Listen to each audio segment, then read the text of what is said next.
Honestly, there isn't much to say about this. I wanted to get a throw lever for my P4XI, which I've had for quite some time now, because this thing really needs a throw lever. And I'm going to be using this more often on a new rifle that I just purchased. And you know what? It was high time that I got one, because even though the ring on this is very smooth and easy to turn, it's still 180 degrees apart from minimum to maximum magnification. And you know what? When you want to do something really quick and you're on the rifle and you're trying to do it for time, getting your hand on top of it and doing a bunch of little turns like that is awkward. So the one I decided to go with is from MK Machining. You could find these for many different types of scopes. And honestly, the reason why I went with this, it's cheap. It's 20 bucks, or at least that's what I paid for this particular one. So this is the packaging. Not very elaborate, but you know what? This doesn't need anything fancy. Gives you all the information you're going to need. 3/32 Allen wrench, this way you don't use the wrong one and strip it. Do not over tighten. Stop torquing if bolt is pulled out. Failure will occur. Thank you very much. There is the model number for the scope, so this should work perfectly fine.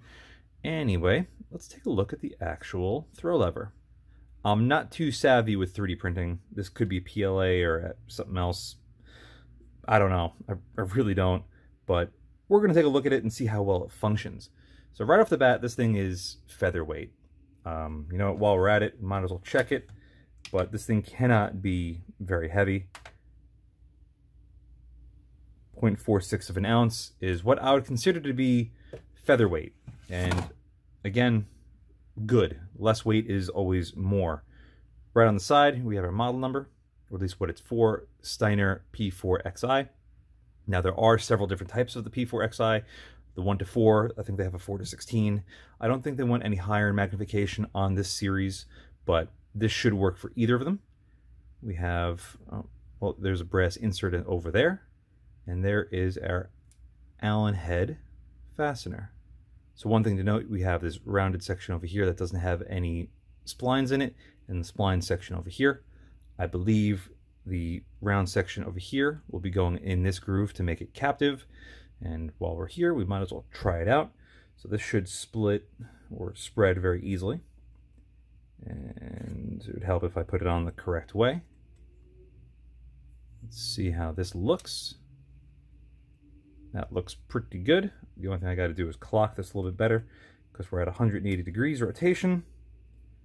So that should go like that, which is good because I want this to clear my action. Maybe I'll go one more just to see how it looks. That looks pretty good to me. And yes, I would say this is how it's designed to go. So this is where the logo is up at minimum magnification.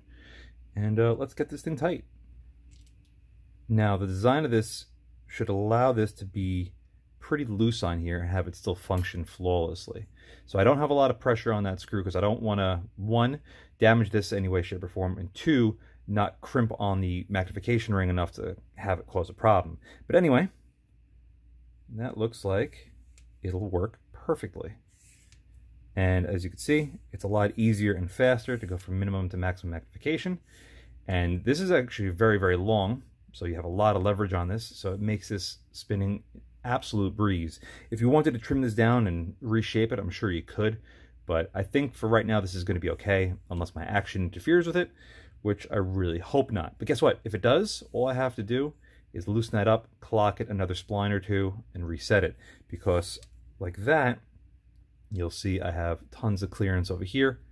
So I could always futz around with that if need be. But that is going to conclude this MK Machining throw lever for the Steiner P4XI.